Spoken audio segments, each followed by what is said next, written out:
world of e-commerce can be tricky, and that's why you need the experts to help take you to the next level. This is Delivering E-commerce, and this is Chris Parsons.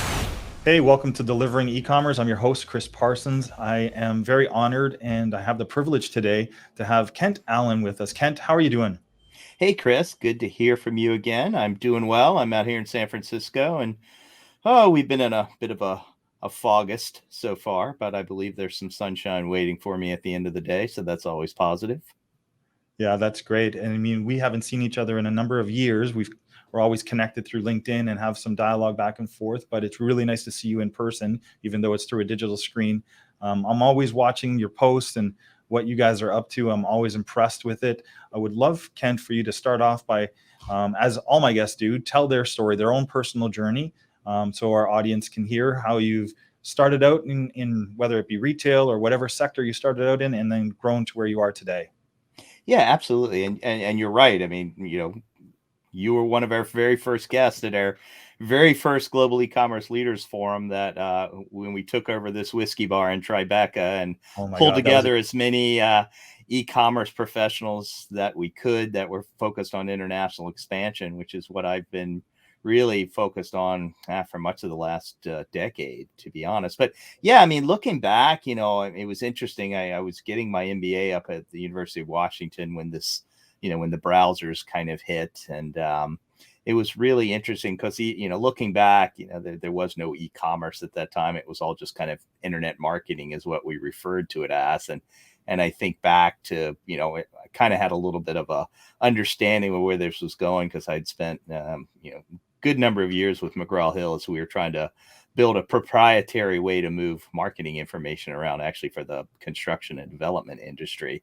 So kind of when the browsers hit, I kind of had a feeling of where this stuff might go without really knowing where it was going to go. And so, by the time I got my MBA and got back down here from Seattle to San Francisco, the dot-com boom was just getting going. And I still think back to some of the startups that I worked with then. And, that was very much the just do it and we'll apologize later, if we do something wrong, period. So that was really kind of the context that led me into the e-commerce space. And, I was fortunate to take one of the early, in fact, I think I was the first analyst covering email marketing back in the day. And, my boss at the time said, go cover these e-commerce and online advertising people. And, it was almost like the guys in the back room, the seasoned enterprise analysts were kind of chuckling like, yeah, good luck with that, guys. But, me and Tim Minahan, who's the other guy, the other analyst, he was kind of covering the buy side procurement stuff. I was covering the sell side. And,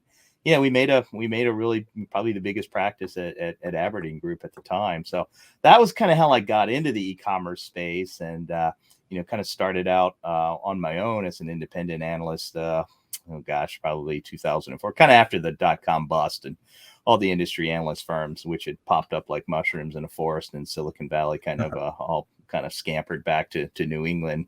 But I continue to follow the space. And, I think probably one of the things that, certainly ended up pushing me towards the international and the cross-border world was, this conversation we had at NRF years ago when we were actually, it was at shop.org. We were doing some work on an executive symposium. Really, that was back when we were trying to get the stores and e-commerce to work well together.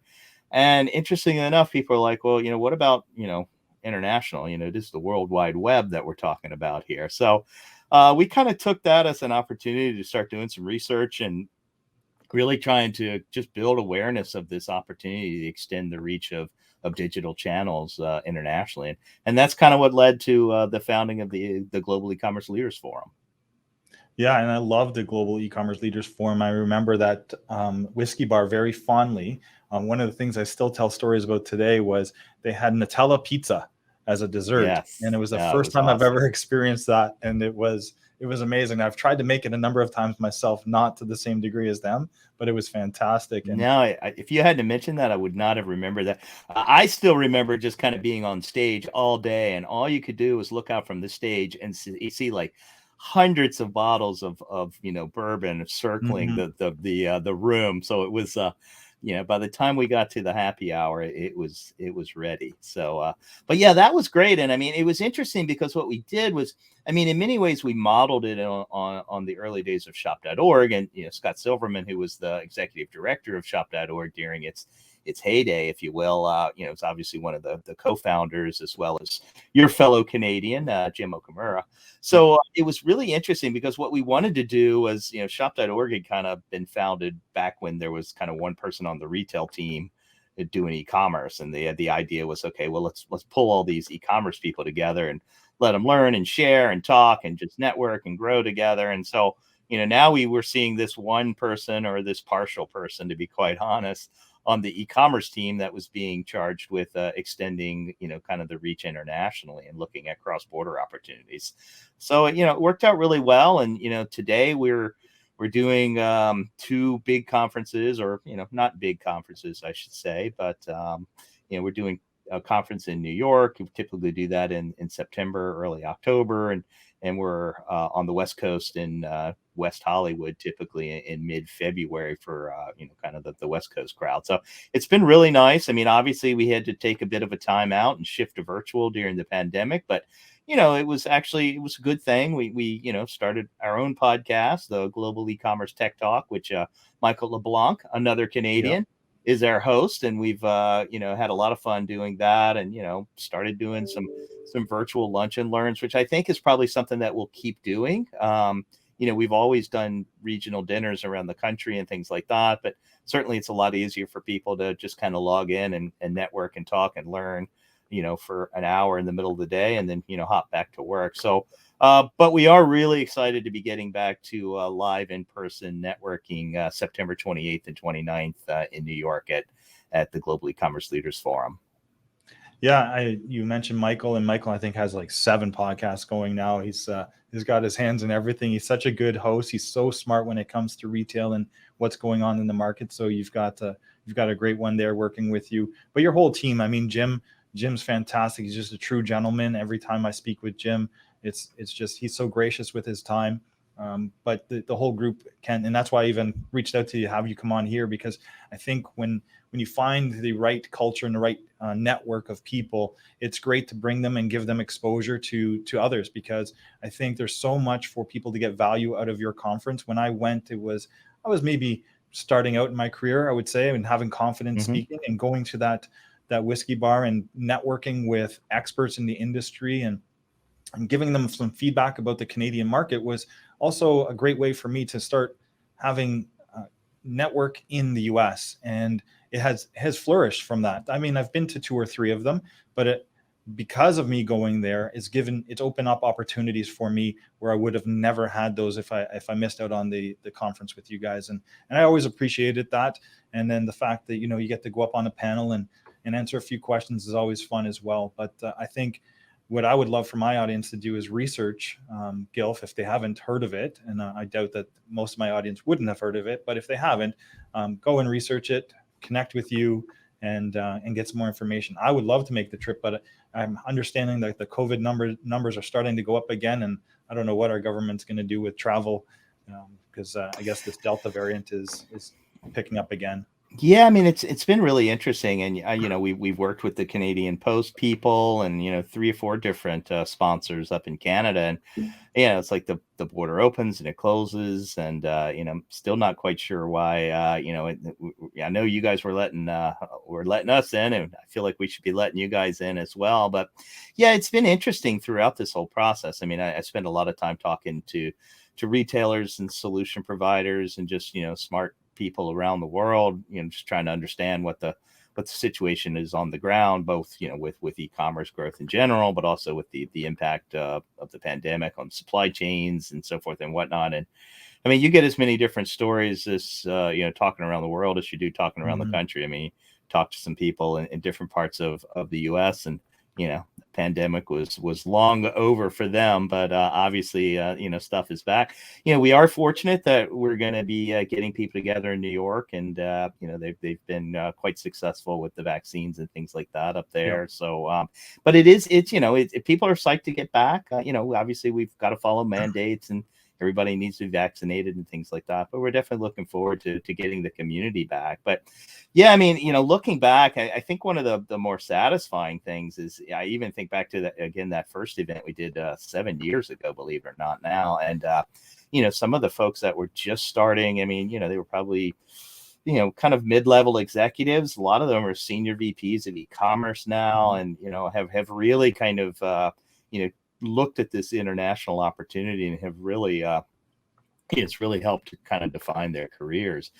I think what we're seeing right now is a little bit of a market reprioritization. Certainly, and I guess from a pandemic, or maybe hopefully you could say a near post-pandemic perspective, we certainly saw the Asian markets come back online much faster than certainly the European markets. Obviously last year this time there was a lot of challenges in Europe, but I mean, in some ways it's, we've said this over and over again, it's really accelerated a lot of the trends that we were already seeing. In fact, we named our Spring Summit Accelerate just to underscore that point. And, we had already seen a shift in investment from, not necessarily from Europe to Asia, but it was certainly a broadening of the investment and even, willingness to take more risk by investing into Asia, especially obviously China, Japan, and South Korea tend to be the areas, but Southeast Asia has been built really big, and so we're continuing to see that focus. I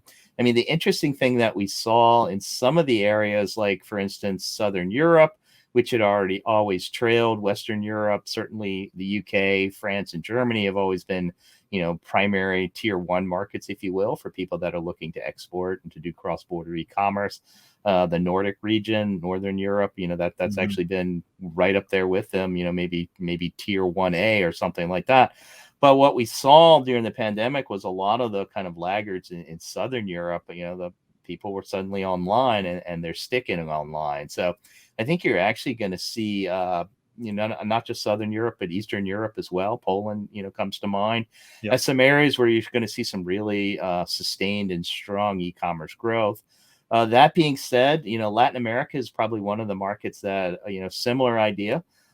Certainly old school brick and mortar retail has always been important there. And the move to, shall we say, online has been something that's been a little bit slower. But if you look at the numbers, and, the eMarketer team has done a great job focusing on LATAM. We had Mateo join us at our summit. Hopefully he'll be joining us in New York again, and just really looking at the fact that it's actually the fastest growing region, even compared to Asia. Now within that, there's all sorts of challenges. Brazil, that border has always been very nationalistic and highly kind of challenging with tariffs and things like that. But Mexico is probably one of the growth stories for people that we're talking about right now. We hear Chile, Colombia, I think, is sometimes a market that people overlook. They don't realize quite how big it is and how fast it's coming online. So we're definitely seeing a lot of opportunity in LATAM.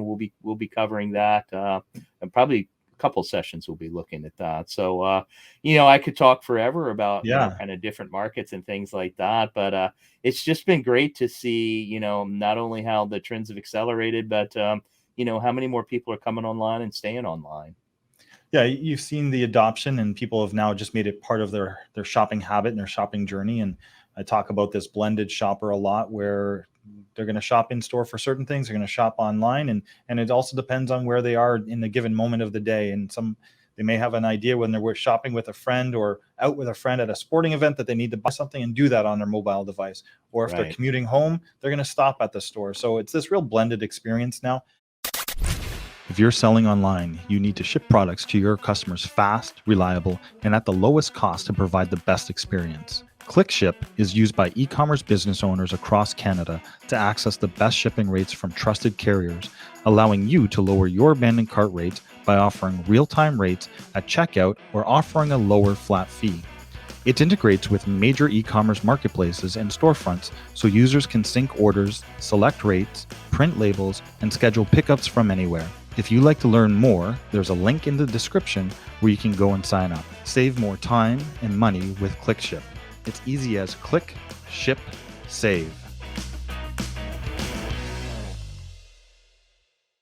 Kent, what I really want to find out though about the GELF conference this year, what do you think some of the hot topics might be? Is it flow of goods? Is it supply chain? Everyone I know that I talk to in the market is really struggling to get orders on time, and they're delayed at borders and they can't get ports. Is that going to be a big conversation for you guys? Is it customer acquisition in new markets and how they go about it? What do you think some of the hot button topics will be? Yeah, I mean, absolutely. In fact, I'm deep into to that right now. I mean, I think there's a couple of things that are going on. Certainly the supply chain piece is huge, and I mean that's not really just an e-commerce Right. problem. That's a full-blown retail problem. So that will be something that we weave into every session. I think also interestingly enough, and touches on a little bit about what I was just saying about people coming online. We've seen a big change in the customer journey for the not only the kind of seasoned online shopper, but also the newbies, if you want to call them that. And it's always nice to be able to kind of look at some of the cross-border transactional data, whether we work with the folks at Signified a lot. They've been a big sponsor of ours, and they've got all sorts of really rich data that shows the growth of cross-border. So we will be looking at some of this reprioritization of markets. I think another big topic, and this is again this kind of acceleration of a trend. Certainly there was an e-commerce boom, but in many cases, a lot of retail stores, kind of took it on the chin. And in many cases, what we've seen in the past is that, especially when it comes to international expansion, in many cases, traditional distributors and wholesalers, in some cases, have owned a market. They've had exclusive distribution rights, when they're working with a brand or even a portfolio of brands. What we've seen in recent years is the kind of platforms, if you will, the marketplaces, whether it's the Amazons or the Alibabas or the Mercado Libres, if you're looking at a kind of regional plays, these platforms, these marketplace platforms, we've been kind of calling them global distribution platforms now, because we really want to underscore how digital is disrupting, traditional distribution. So what you find is a lot of these brands, in fact, we've had them for years at our events, and they'll talk about how well they're doing internationally. You peel it back a little bit, and a lot of that is stuff they've been doing with Amazon or Alibaba. So what we're hearing from them is they're like, well, I see these marketplaces becoming a de facto new distributor platform for us, and the challenge is a lot of their traditional wholesale partners are kind of falling by the wayside, especially those that haven't invested in digital. So this whole kind of digital disruption at the distribution level is something that we're tackling actually both days. We're this is 2-day conference, which is actually new for GELF. We've always been a 1-day conference, but we're actually partnering with the Commerce Next folks, and Scott Silverman's a founder there. They've really grown a nice community, starting with customer acquisition and growing into really all things driving digital growth. So we'll be able to kind of bring two different distinct themes to the audience. They'll be looking at marketing, customer acquisition. We'll be looking at cross-border, and of course, cross-border these days is still very operationally oriented. So we'll be looking at screening for fraud. We'll be looking at the importance of pulling together all sorts of different payments. I think, to your point about the logistics piece, one thing that we've been looking at is, after people get through the international checkout, and that's always complicated as far as calculating tariffs and, looking at harmonization codes and all that type of stuff, just to make sure that you can actually get something, into a country. It's really this post-border, this post-order experience that we've been looking a lot at. And so, yes, on the front side, getting enough product to sell is one thing. But, you've got the same logistics folks that are bringing product into a country, that are taking products out of a country. And that final mile piece is something that we're going to be spending a lot of time looking at, and just trying to help people understand that, there's a lot that they can do on the communication side and on the post-order experience side to really kind of make what's going to probably be another challenging holiday a little bit smoother. But I think that, the key message is, start early, start often, and that'll Right. take care of a lot of issues. But yeah, lots of, I can speak to some of the regional topics that we're covering as well, but let me turn it back to you, Chris. No, I think what you're saying is fantastic. Those are a lot of great points. Or the area especially from being a Canadian trying to sell into different markets, selling into the US, the US shoppers can come onto our site if we opened it up to them and spend $800 and have it duty free, which is a great benefit for retailers thinking about selling into that market. Where vice versa, if we were Canadian shopping from the US, I think we get $20 duty free. So it's not really appealing for us to do that. But is that another topic that you guys touch on with what are the pros and cons and benefits of tax and duties selling into other markets? Because, retailers can really take advantage of those type of things when, I remember launching Newegg and Newegg.com across 8 different countries. And what was key for us is we didn't really have to compete on price. The assortment wasn't in those markets. Exactly. So we were able to really maintain healthy margins and be a solution for those markets on goods that they couldn't access anywhere else. Yeah, I mean, it's so relevant that you bring that up, because when we got into this, that was exactly it. It's like, we would hear from people, it's like, gouge me with, crazy high, international shipping. It's the bottom line is I can't get the product in my market. And if I can get it, it's marked up so much that I'll gladly wait 2 weeks and spend, 10 times more than I probably should on international shipping. Because at the end of the day, it's still going to be cheaper when I buy it cross border. And that's, a fundamental truth that continues with cross border right now is there's just, local selections just aren't there. At the same time, you've got all sorts of pricing issues and things like that. Everybody expects to just be able to kind of go to a brand site and order it and have it delivered. And, it kind of gets back into what I was saying earlier about all the different, distribution challenges and things like that. And in many cases, there's all sorts of different pricing rules. And so a lot of this stuff is eventually going away. I would say one of the biggest dynamics that we've seen at, GELF over the last 7 or 8 years is, when we started, it was mostly retailers that were selling, other brands' products on behalf of their brand partners.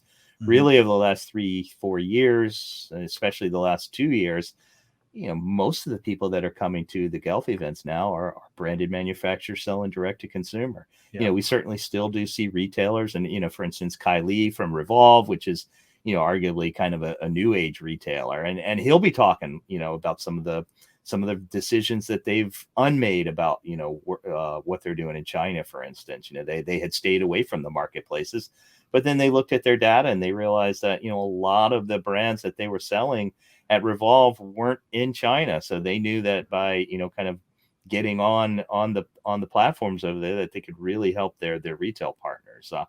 At the same time, we've got people like Macy's that have backed away from selling in China and things like that. So there's all sorts of interesting dynamics, but the big picture trend that we're seeing is, it's this direct to consumer, and you can go direct to consumer in partnership with people like Revolve, and Everlane's another, kind of one of our keynote speakers as well. And so it's just really, it's really what we're really seeing in many cases is lessons learned in markets like China are lessons that we're going to see, coming to the US and showing up in Western Europe and things like that. It's probably a more interconnected retail world than it's ever been before, and that the connectivity tissue is very much digital and e-commerce, and certainly cross-border is a big part of that. Yeah, I love the concept of the D2C. The D2C for manufacturer now is easier than ever. You don't have to go and build out your own website and try to buy a bunch of traffic to come to the website, because they're coming to the handful of marketplaces already that you've mentioned. Right. And you can open up a virtual store, digital store on those, and take advantage of how well they've integrated into those markets. I remember a key learning for us at Walmart, we opened up in Germany our bricks and mortar stores, and I don't think they lasted more than a year and a half. And that was due to the fact that we called them Walmart instead of we purchased a company in Germany, and we should have just left it as that brand, help that brand grow and mature and take the best practices from Walmart. Instead, we put a brand in market that didn't connect in that market, and it would have cost millions to get people to have that brand recognition of Walmart. So that was a key learning. And I think now, because people are engaging with those marketplaces, manufacturers can play a role with D2C on there, and it's not as difficult as they might think, because they're already there. They're already part of the fabric of that community. Yeah, I mean, one of the other topics that we've been talking about, and we'll continue to revisit this in New York in September, again, September 28th and 29th, it is this idea that, the boundaries, if you will, the models are blurring, and you make a great point. It's like, okay, are you selling on a marketplace when you're on Tmall in China, or is that really just your direct to consumer site that happens to be hosted on a platform that's run by Tmall? And I think, 5 years, even at the early days of GELF, it was very clear, marketplace selling was, for commodities. It wasn't a great experience. It was for people that knew what they wanted. They went in, they got it, and they got out. But you look at, some of the great stuff that the Tmall people have done as far as being able to bring, the luxury boutiques online and things like that. So, yeah, I mean, if you're a high-end brand and you don't have a direct-to-consumer site, embedded in Tmall, you're probably revisiting that. Now, that's not to say that there's not a lot of challenges, and sometimes you have to have a very long-term view from a profitability perspective. Obviously, we'll get into a bunch of those type of topics, and yeah, by far China has been one of the big topics. But it's not just about China. It's like what you can learn from China, and equally important, what you can't, kind of port from China to other markets. It's definitely not a cookie cutter. In fact, we've got the Crocs guys opening up our second day by doing a case study, and big part of that is, what are those cookie cutter markets and which markets aren't, and Asia is definitely not a cookie cutter market. That having been said, though, we talk to a lot of people that, they hedge their bets when it comes to international. They will keep a direct to consumer site on. I mean, as one person put it, and one of our speakers put it, it's like, we want to keep the lights on because, you don't ever know what's going to happen in China. I mean, look at all what's going on with a lot of the digital leaders in China, that, the crackdown that's going on right now. So China's a tricky place, but, for the most part, you got to keep your bets hedged over there for sure. Yeah, I get a ton of questions asked about marketplaces and different marketplaces around the world, and I try to simplify it for people because I think we really overcomplicate the premise of a marketplace. And I said, if you ever think about shopping a traditional mall or a traditional, a Macy's, or here at Hudson Bay Company, when you walk into a physical retail, there's all these subsections within there, and it's whether it's the Calvin Klein section for men, the Tommy Hilfiger section for men. It's just digitized. It's just brought to life. And those are D2C sections within a physical retail store. But from a marketplace perspective, it's the exact same thing. You just go to a retail store, which happens to be Amazon or Tmall, whatever you go to. Now you have your section within that retail environment to go to. And once you start breaking it down for them, they start gaining confidence. Okay, this is not as tricky as it sounds. We call it a marketplace, but really it's taking that retail environment and digitizing it. I mean, it's funny you mentioned that, and perfect timing today, with all the news channels, a buzz with this idea that Amazon's going to start opening up department stores. So, I mean, that's one thing we've always explained. When people are, it's like, what's a marketplace? Well, think of a marketplace as a department store. It's just online. It's just like a big Macy's where there's all sorts of little boutiques and different brands and things like that. So, it is interesting that Amazon will be, potentially, kind of breathing new life back into the department store concept. But that's what they've been doing from day one. So, exactly. It's not that different. Now, that having been said, Amazon's, not a leader in many markets around the world. And in fact, one of the sessions that we're looking at, we're working with the Aramex team, big logistics leader. And, we were really pleased that we're going to be able to kind of spend some time looking at emerging markets like the Middle East.